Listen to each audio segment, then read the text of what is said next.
Saya hanya ingin mengingatkan bahwa kemarin sedang terjadi satu kegaduhan di dunia media sosial, di internet. Yaitu ada seorang pelawak stand up comedy, dia melakukan tur 9 kota, terakhir ada di Jakarta. Kemudian mereka yang datang itu pakai tiket. Biasanya stand up comedy itu tidak pernah mengupload. Nah, stand up comedy ini setelah selesai tur 9 kotanya, dia kerjasama dengan salah satu platform film skala nasional bahkan internasional, diupload dan ternyata menjadi trending. Kenapa? Karena memang isi daripada stand up-nya ini berisi beragam kritikan-kritikan kepada penguasa, dan di momentum saat ini di kalangan artis, kita nggak bicara di kalangan tablik, di kalangan para dai, apalagi misalkan seperti imam besar atau para dai-dai FPI, soal kritik kepada penguasa itu sudah biasa. Tapi di dunia entertainment, kritikan itu menjadi sangat nadir dan jarang. Tahu-tahu ada stand up comedy melakukan kritikan kepada penguasa dengan kritikan dengan by data. Akhirnya ragam dukungan masif diberikan kepada sang stand up comedy ini. Soal kritikannya bagus. Kritikannya terhadap penguasa bagus. Karena dia bisa menjadi perwakilan bagi masyarakat dengan ragam kerusakan-kerusakan akibat efek kebijakan-kebijakannya. Namun disayangkan, di dalam kritikan tersebut, di dalam stand up komedinya yang lebih dari 1 jam, yang saat ini jadi trending pertama di platform Netflix, dibarengi dengan olok-olok penistaan terhadap sholat. Padahal sholat ini adalah imaduddin, tiang agama. Sholat ini merupakan perkara yang asasi dalam syariat. Dia jadikan bahan bercandaan. Kata-kata yang dia gunakan, saudara, kami Dewan Pimpinan Pusat Front Persaudaraan Islam sudah ada pernyataan sikap sampai 3 lembar sudah.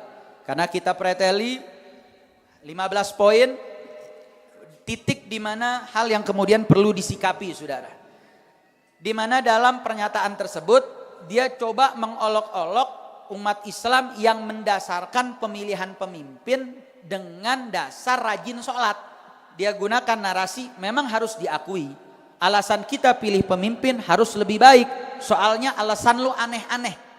Jadi dia menganggap alasan yang akan disebut ini, yaitu memilih pemimpin karena dasar sholatnya rajin, dianggap alasan yang aneh. 2, ada orang milih pemimpin berdasarkan ibadahnya. Gua mau milih yang sholatnya nggak pernah bolong. Gua mau milih pemimpin yang sholatnya nggak pernah bolong. Pernyataan ketiga, jadi dia mulai ngolok-ngolok tuh.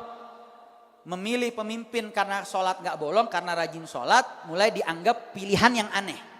Yang ketiga, seakan-akan kalau sholatnya gak pernah bolong berarti orang baik. Emang iya, itu orang rajin. Yang keempat, jadi dia anggap orang sholatnya gak pernah bolong, dia gak setuju kalau disebut itu orang baik. Dia hanya mau meyakini orang yang rajin sholat, dia cuman rajin, gak tentu baik. Saya mau tanya, itu ucapan ngawur tidak? Bahaya atau tidak?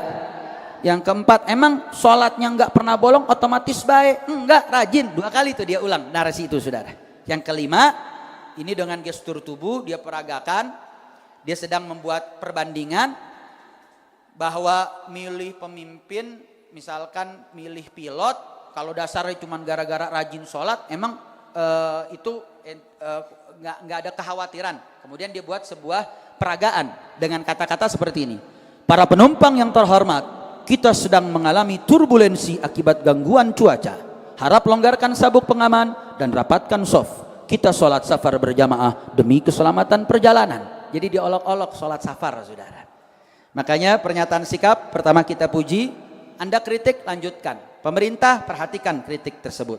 Bahwa kritik yang baik dilancarkan Panji tercemari dengan ungkapan yang tidak lucu. Kritiknya udah bagus nih, kita dukung. Tapi dia lukai itu, dia kotori itu dengan penistaan terhadap sholat.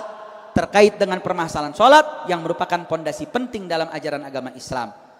3, bahwa sholat adalah rukun Islam dan pondasi penting bagi agama Islam. serta merupakan syiar Islam yang tidak boleh diolok-olok, apalagi jadi bahan lelucon. Salat justru menjadi faktor penting dalam menilai baiknya seseorang, karena seorang muslim yang baik pasti senantiasa melaksanakan salat. Nah, ini bisa ibu-ibu mungkin mau dengar, bisa dengar di IBTV, ini sudah dibacakan, begitu juga ceramah imam besar dengan jelas. Sehingga yang ingin kita tekankan adalah hati-hati kepada siapapun, public figure kah, komedian kah, stand up komedi kah. Anda mau bercanda silahkan, Anda mau lelucon silahkan, tapi ingat jangan jadikan agama sebagai bahan candaan. Betul? Betul? Saya mau tanya, kalau agama dijadikan bahan candaan, ibu-ibu marah atau tidak? Marah atau tidak? Marah. Maka saat ini kita minta agar sang stand up komedi ini buru-buru tobat, mohon ampun kepada Allah, minta maaf kepada umat kalau seandainya sampai tidak ada permohonan maaf, maka kita akan menaikkan status ini menjadi pelaporan, karena penistaan agama siapapun dia nggak boleh terjadi di Indonesia. Karena yang jadi bahaya adalah gara-gara kritikan orang dukung, akhirnya orang normalisasi nih penistaan agama. Ini yang jadi problem. Sehingga mudah-mudahan sang stand up komedi ini bisa menerima dan mohon ampun kepada Allah, bertobat, insya Allah Allah ampuni segala dosa-dosanya. Dan mudah-mudahan umat Islam tetap kompak untuk terus menerus menjaga, membela agama Islam.